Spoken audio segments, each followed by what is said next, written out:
Huh. What?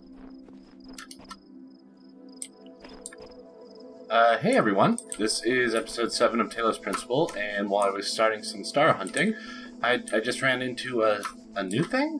I don't have any idea what this is. Is this part of network functionality, or...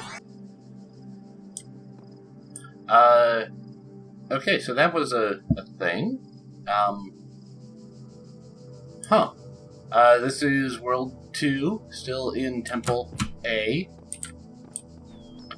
And I guess sometimes there are recorded portions of past players, maybe? Is that an online thing? It doesn't seem to have actually triggered anything or done anything or served as a hint for something. At least I don't think so. I didn't see anything from that, so I am just going to keep that in the back of my mind for now as I go star hunting. So, kind of an abrupt intro, but hopefully we'll pick back up soon with a star and not with more failure. So, back in a little bit.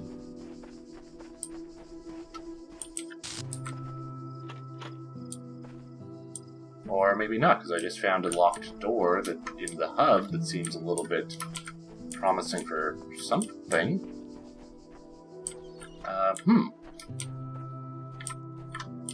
Okay, well, if there's a locked door, then there's a key. Somewhere. It's gotta also be in the hub.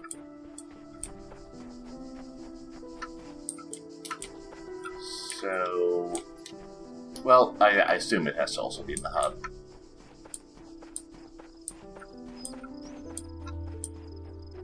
I wonder why I didn't notice that before. Maybe I did, and I just don't remember it. It's been a while real time since I played World 2.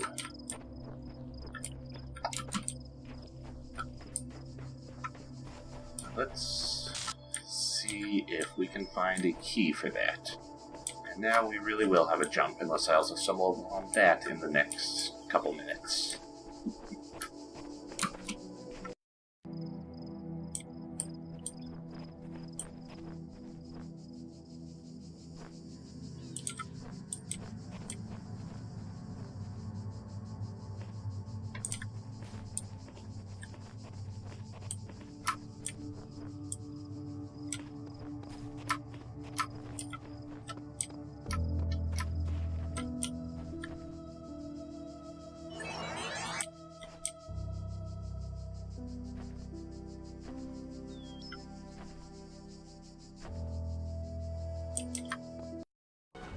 I'm back.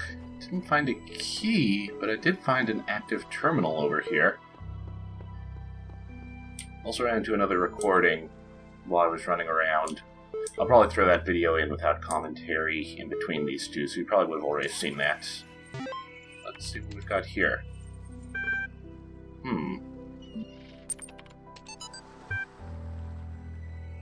Okay, just straightforward some hacks.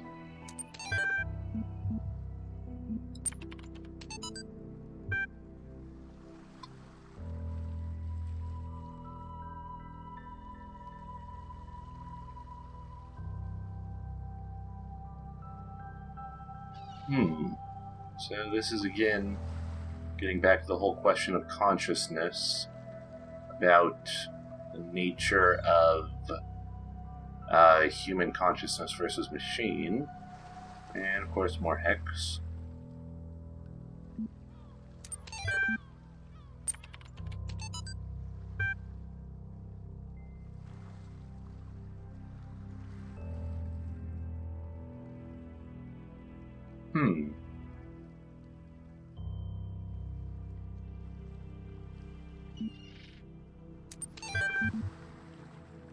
Okay, so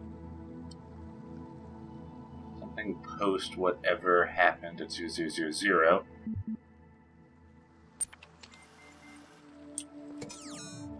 Interesting stuff from there, at least.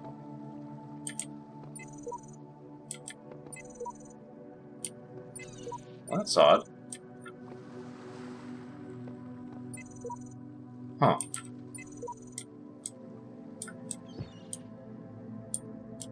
Weird. I wonder if that's an actual QR code, actually. Outside of just text. If I had my phone here, then I'd give it a look, but that's something that I will check into after recording, and I'll throw that into the description if it is. That makes me curious why that one's not responding.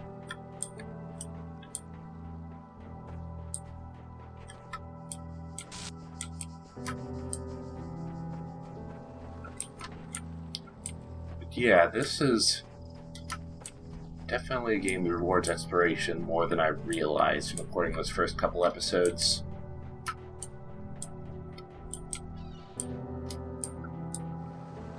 And obviously I can't reach that island without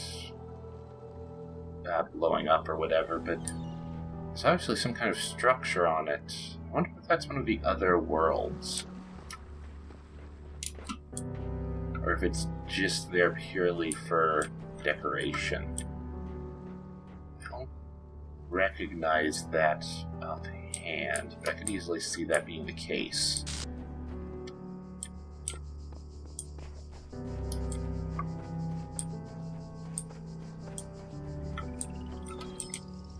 Anyway, back to hunting for that key.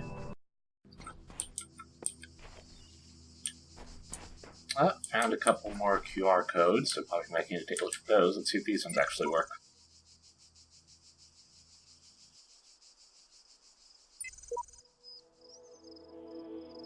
Huh.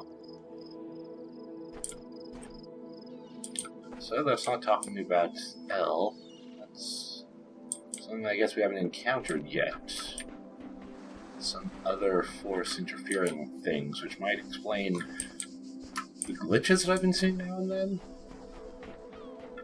I thought that I triggered those just because of going in the water that one time, but maybe not. One more thing to think about and keep in mind.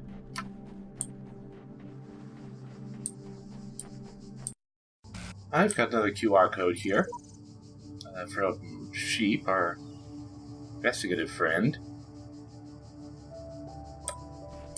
Still no luck with the key, though.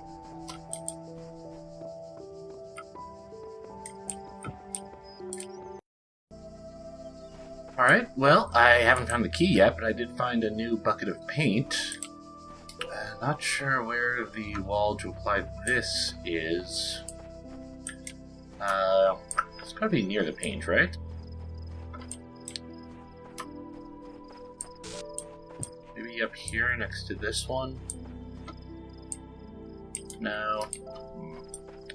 Maybe in the stadium type thing? No.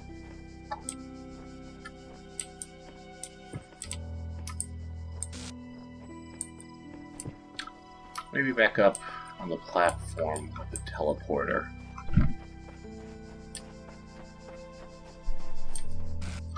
There's probably walls here that you can put it on.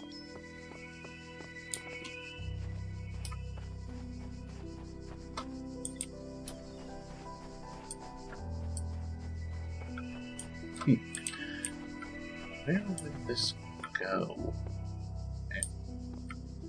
Oh! Well, I found the star. Now I just need to find the jammer to unlock it, which I am going to bet is in that locked area. Oh, here we go.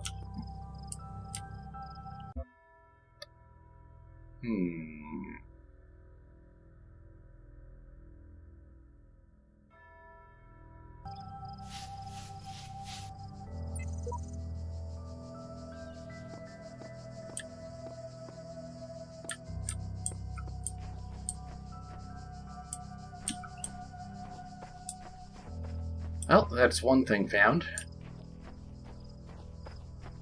Sort of. Now I just need to find how to actually get it.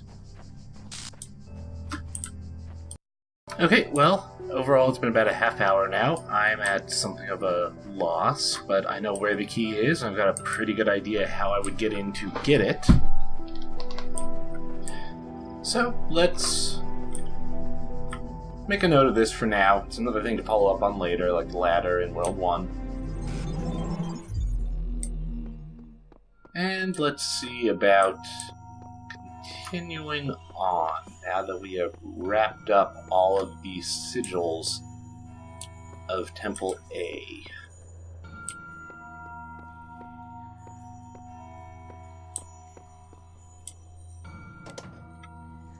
Head back up to floor 0.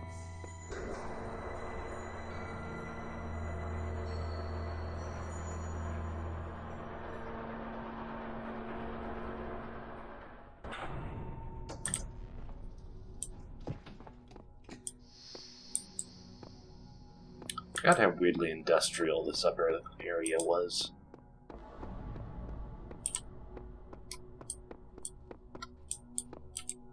Did I check this terminal before? Yep, I did. Okay. Figured I would have, but I wanted to make sure.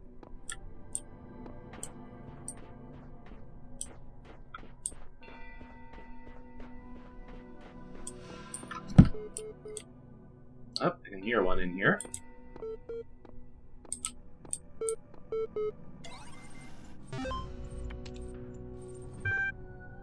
See what this has.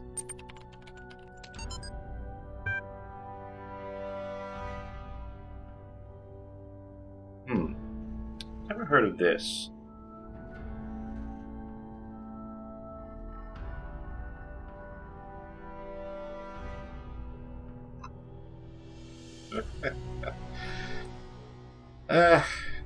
I'm not sure if this is a real thing or not.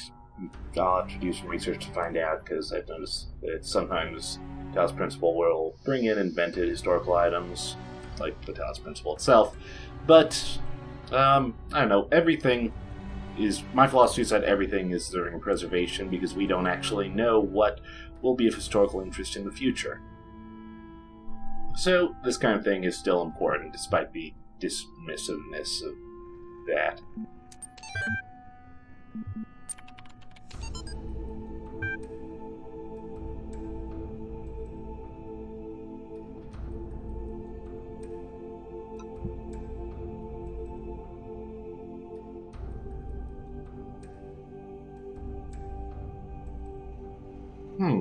This one's interesting. So the mythological aspects of the Egyptian religion seem to be accurate from as far as I can recall. I do believe that this is a fairly accurate representation of the ancient Egyptian perception of the spirit or soul, that it is two things that do get divided in the afterlife. I don't remember the reunification part. So this is stuff that I'll also check into to see if this holds up.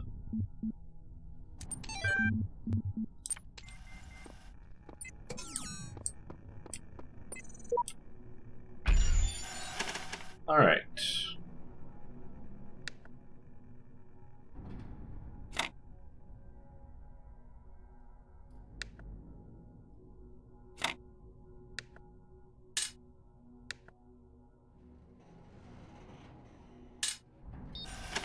That was reset, not...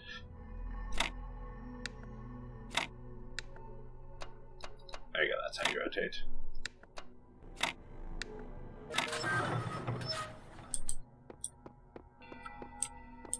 Let's see, anything in the top area here before I head down further?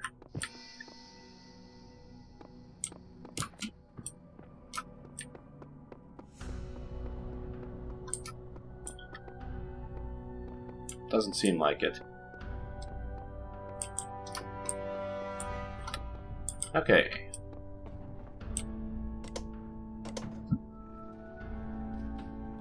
A new land stands before you, my child. And know that this is a land of death, but also great beauty. As you walk amongst these tombs, consider all those who came before you, and how they served the greater purpose of which you are also part. Okay, so we're going from Greek or Roman themed to Egypt themed. There's our fan.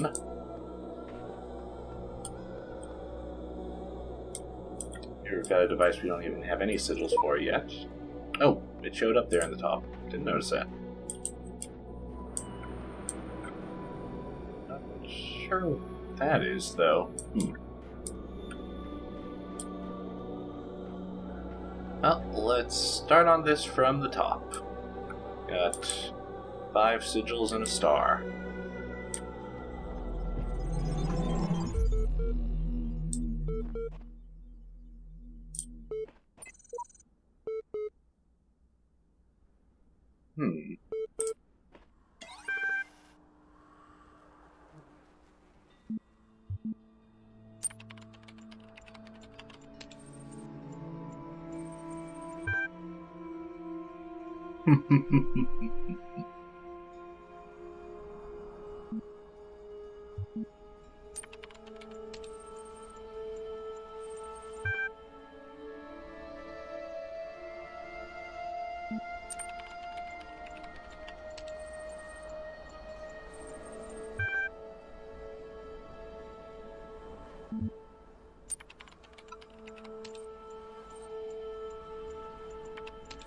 Interesting.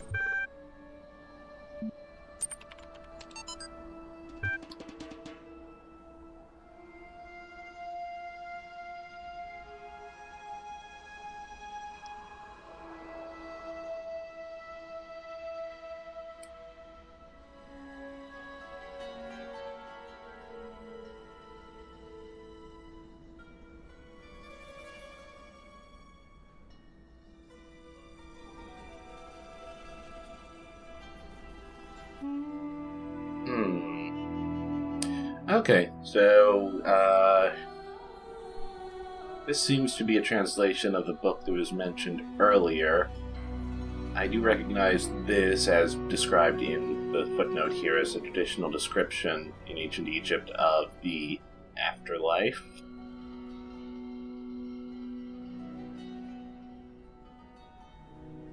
Not really much to dig into here, though, except for the whole general implications of a journey into the land of the dead and how that might apply to this situation here.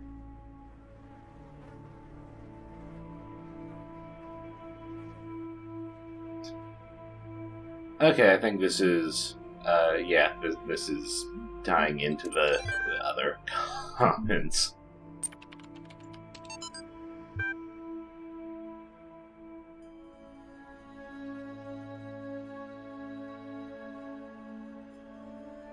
Yeah. Yep. I pretty much agree with this.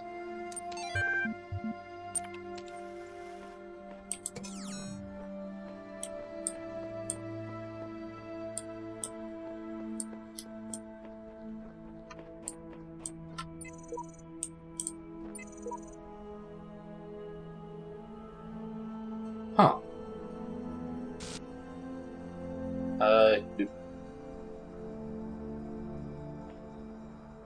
I recognize that as one of the paint options, and that says no, who is on my friends list. Some of you might remember him from the Star Control LP. I wonder if this is really him. I'll have to ask him later.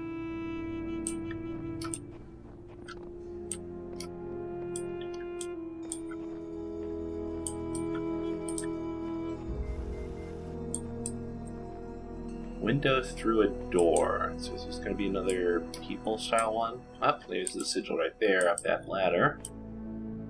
There's a red power point and a connector.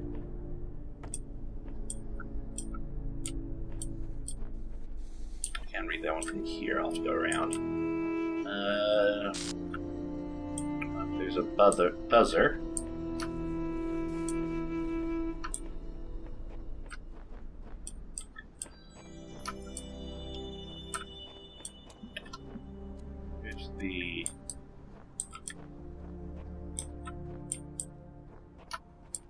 plug for the PowerPoint. Oh, there's another one there.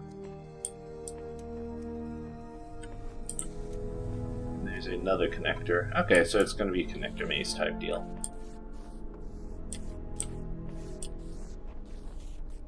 Oh, there's 2 connectors right off the bat. Okay, cool.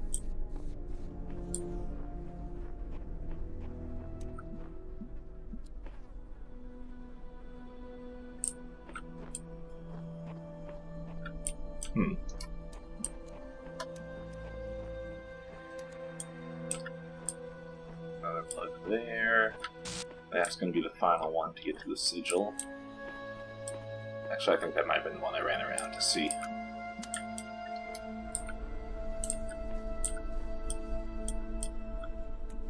Oh, okay. I see.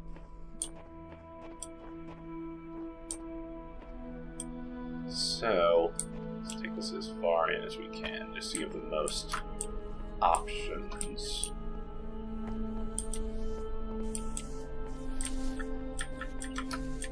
Buzzer is going to be troublesome. Let's see how fast this actually goes.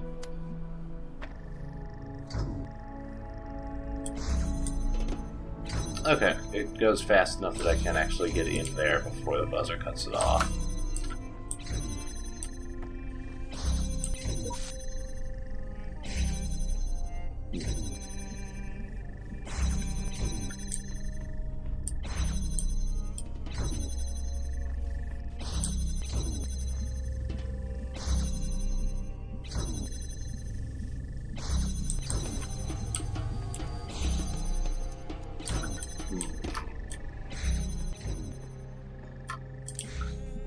And this one's going to be pretty slow, I bet.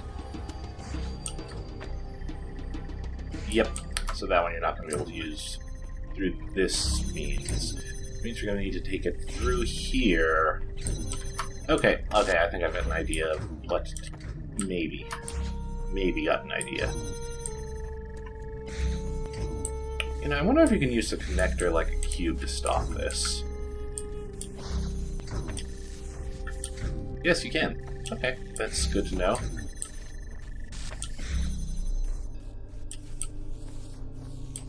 Not really helpful right off the bat.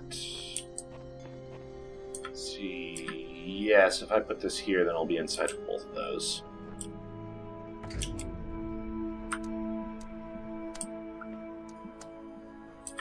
So I want this to be visible through the peephole.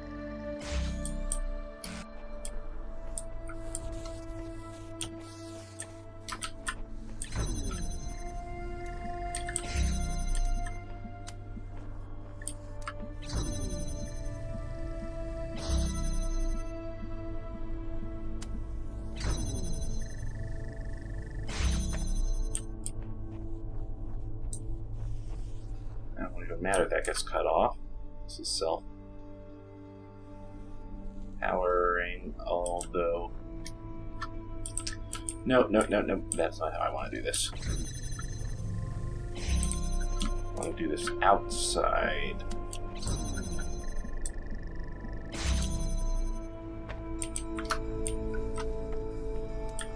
Now, okay, yep, let's do it.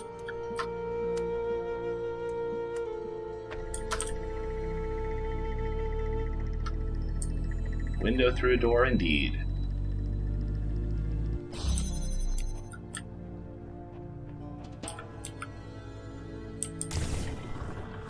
There we go. First sigil of Temple B.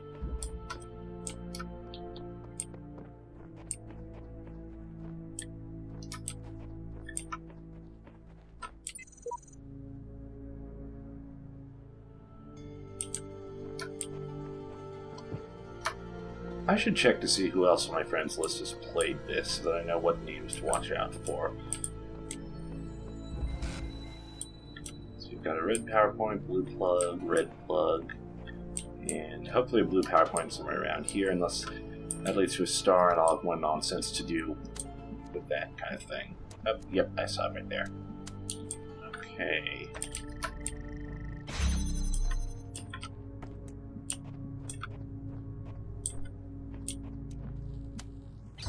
Oops.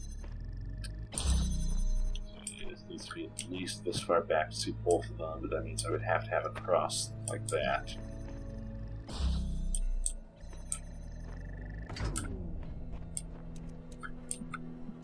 I like to put this behind it, like this.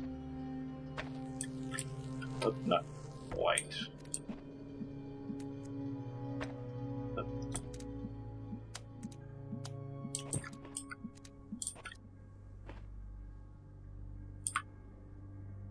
Here? No.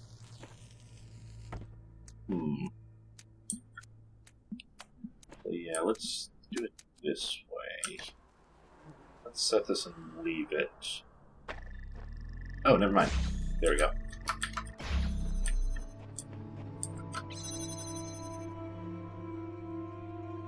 Huh.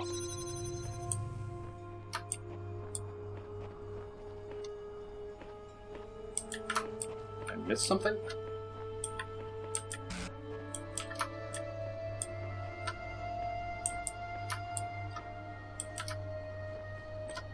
Yes, I have. Didn't even see that third connector.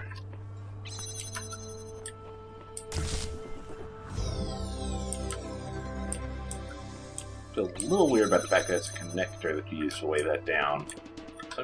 Well, no, there's not actually really a lot to explore here. This is a pretty small area. So I'm just gonna, for now, assume there's not the star hidden in here, just in the back of my mind.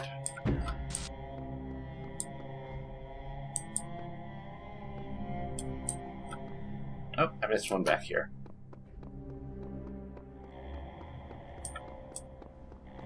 Must be over here. Yep.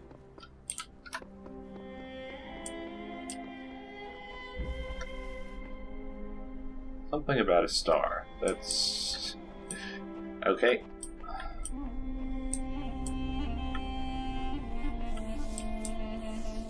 The point, buzzer, connector.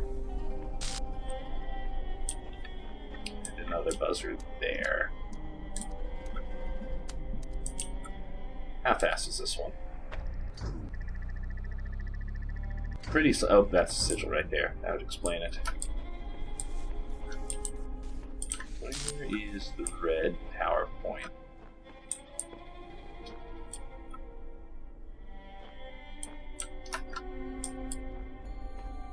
Oh.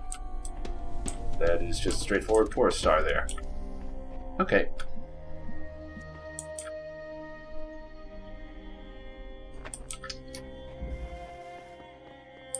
Let's just go ahead and get that set up now. Did I miss this one before? Yes, I did. Nice.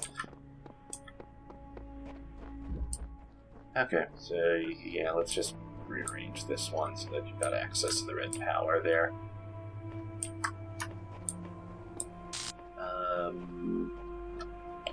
Be the best way to do that.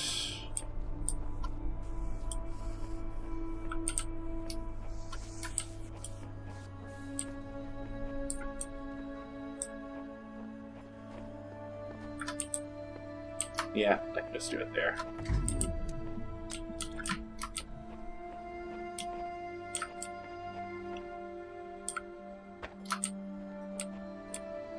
Just to get that out of the way.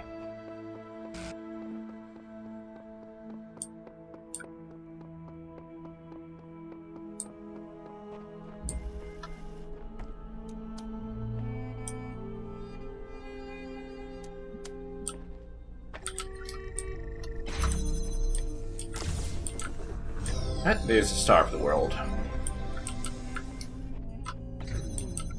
Now...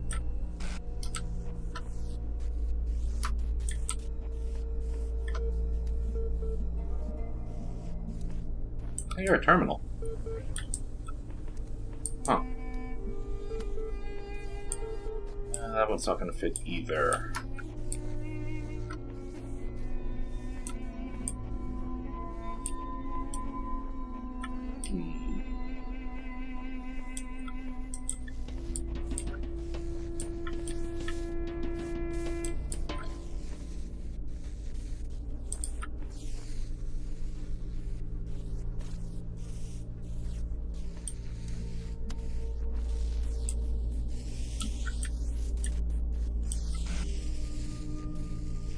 Yeah, I thought maybe it'd be something tricky like that, but no, can't reach the thing from there.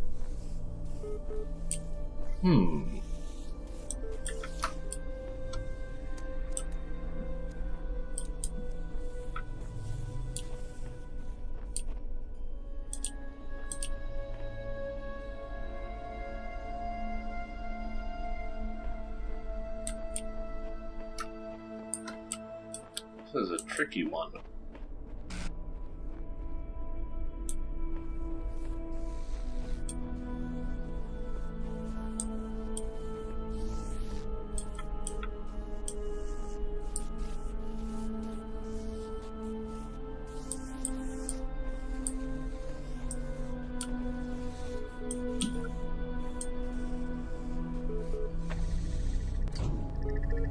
Yeah, there's no way to do that timing-wise.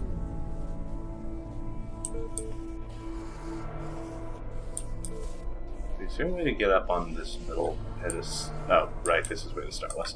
I'm gonna look around in that little chamber, though.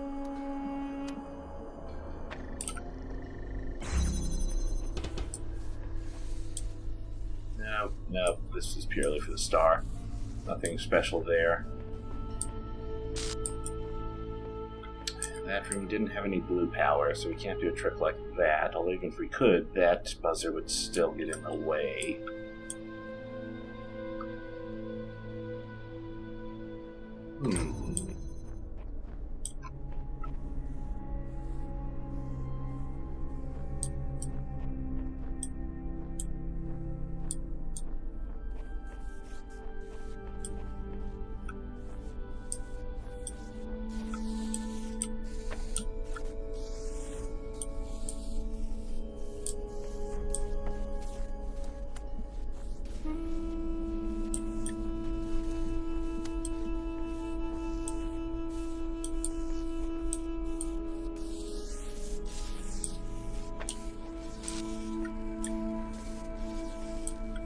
That at least confirms that when a buzzer hits a connector, it doesn't get in the way of it.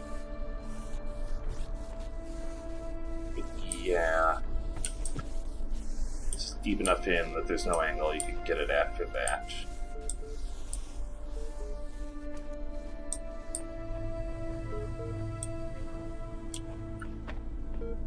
I'm gonna pop out really quick to take a look at that terminal that I'm hearing. If I can find it.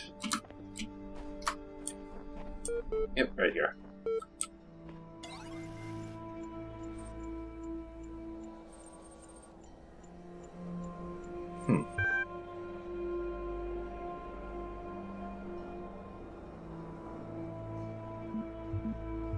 Guess it's this?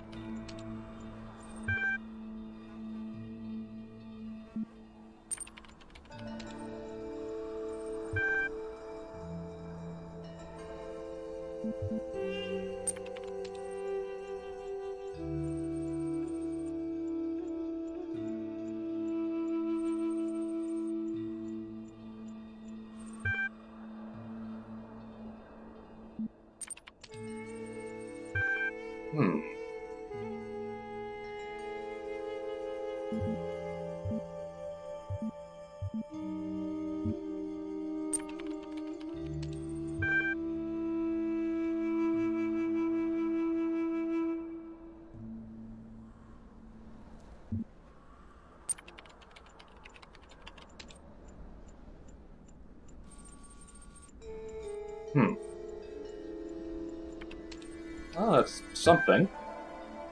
A little further along in proving that we are a person. A robo-person, but still a person.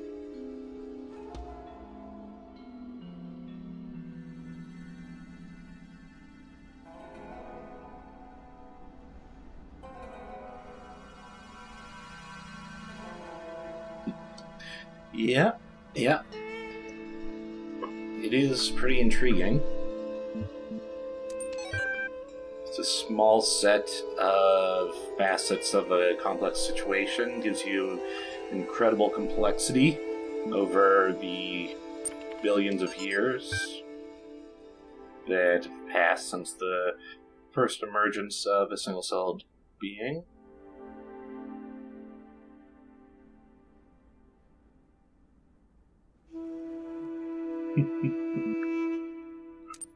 Huh.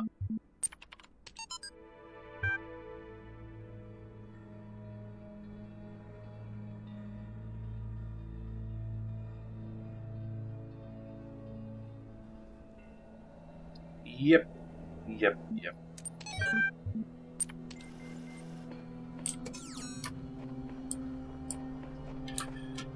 I can't remember the name of it exactly, but I know that it has been proven mathematically that there's a very simple set of axioms necessary for any kind of system to exhibit evolutionary behavior. There needs to be some way by which new entities are formed through combinations of traits of previous entities, whether this be biologically or through a genetic algorithm or something, some process that creates new things based on things emerged from the old things. There needs to be some kind of pressure towards a given goal. Excuse me. In life, obviously, that pressure is selection pressure, survival, reproduction. In genetic algorithms and like, this is whatever kind of metric you're using to define success. There needs to be some kind of random facet by which the carrying over of traits from one generation to the next isn't guaranteed. This allows for novelty to be introduced, such that in each time only those beings which did the best against the given selection pressure carry on their traits, but the error introduced allows new traits to manifest that might do even better than that. And I believe those three qualities put together are enough for any system to exhibit evolution-type behavior, which relatively rapidly approaches an optimization against the selection pressure measurement. Genetic algorithms, that's essentially how they function.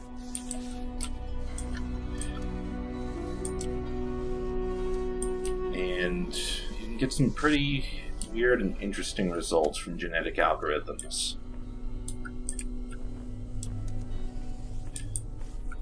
Because the selection pressure is often very specifically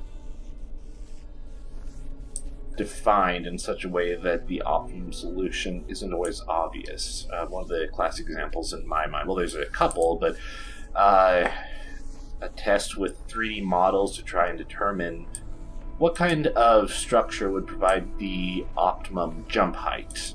So the selection pressure was given as maximum height to achieve in a given generation. Just have this 3D model go through its animation in a physics simulation, see how tall it got. And the algorithm actually ended up with a giant thin pole which just fell over and tipped back up, which did achieve the maximum height, even though it wasn't technically a jump because the selection pressure wasn't appropriately defined.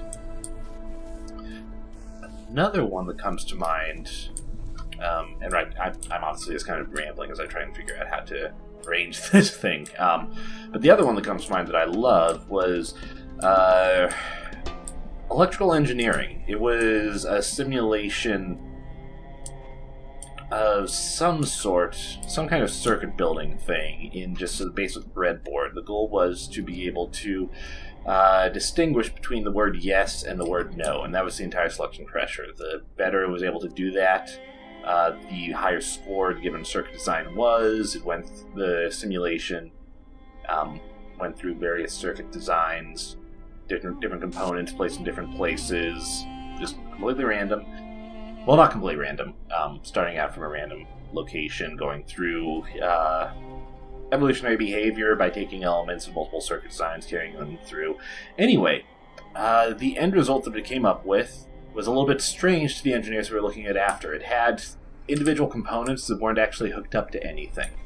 And for some reason, the system didn't end up getting those away, ushering them away. I think part of the selection pressure metric in that case might have also been minimum number of components. But anyway, they found that when they actually removed these disconnected components, the circuit didn't work. They did some further investigation, and they found out that the reason for that was because they had specifically coded the simulation for this particular breadboard, which had a few... It wasn't formed correctly. There were some connections that kind of... I don't think they shorted out, but they were just... there were impurities in the wiring connecting the various connections in the breadboard, which meant that having certain disconnected circuit elements in certain places emitted interference with the rest of the circuit, which was actually used by the circuit as part of the processing. The interference was incorporated into the design implicitly. And that's the kind of weird result that you get a lot when you use genetic algorithms to solve a solution. This gets so close. Maybe this is a question of getting the angle right on it, and it's not about how to get around it, but how to maximize the amount of time that the thing runs. So let's try this. Was I overthinking this the whole time? Yes, I was. Okay. Well, at least you had an hopefully interesting aside about evolution in technological realms rather than purely biological. Antenna design is something that comes up a lot too. Some of the more arcane but incredibly efficient antenna designs that have been used in the past have been through the application of genetic algorithms.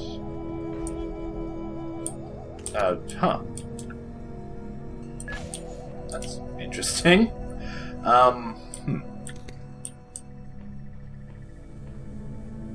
So what happens if we just remove this block and have the bomb just blow up the gun?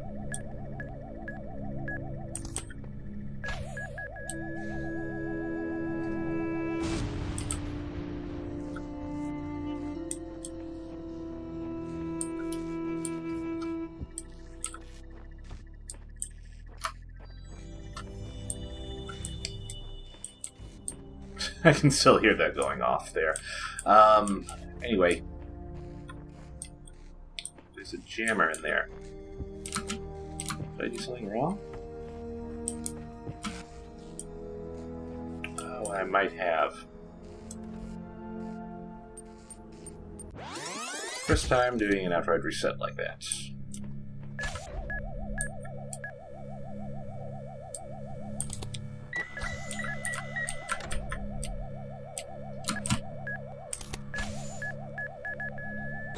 Okay, that didn't do what I thought it would. I thought that would protect me.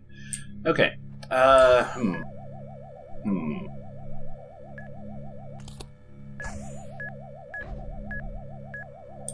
gotta be a reason why that's on top of the sentry bomb.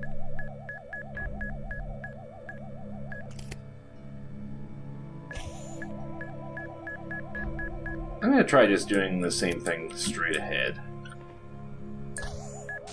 And then I'm going to try dropping the cube on the other side of the fence, see if it'll let me do that.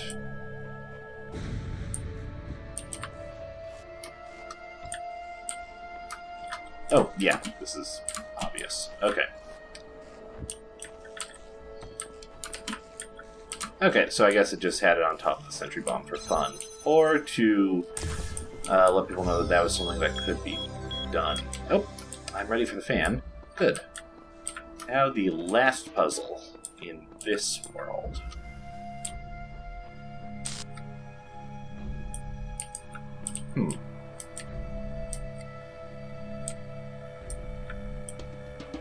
That's a lot of guns. I've got a panel here to open that.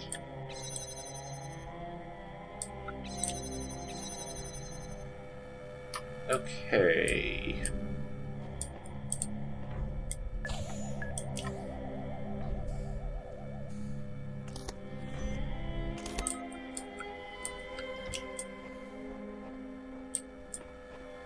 Oh, you can't climb a ladder when you got it. Oh! Ha ha ha! Nice. I love this. Little transporter for us.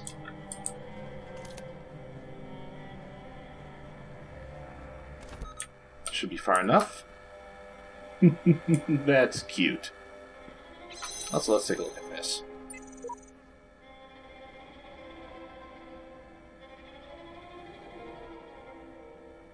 Oh, that's a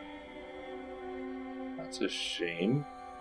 Oh, but it looks like this is telling us that maybe these AI in here are in some kind of genetic algorithm type situation. That's still too bad, though.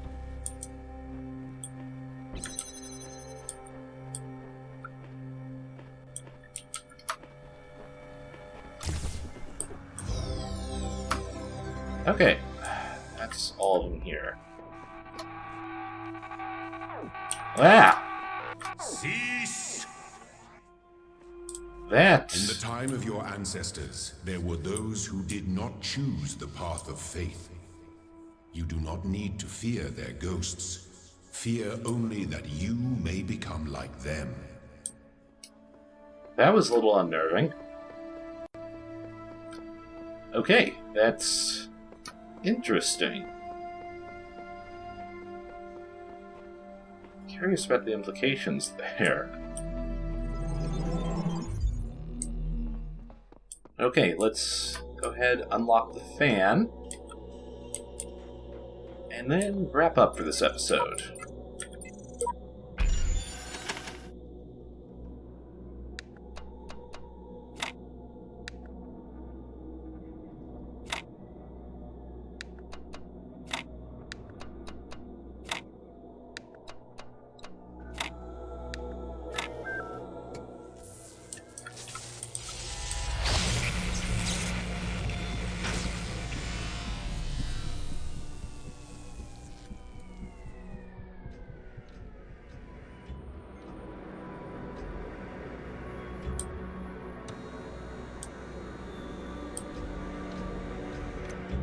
Okay. Next time, on to World 2 in Temple B. We're getting another red block, another star, and it looks like our first encounter with the fans. So until next time, everyone. Bye.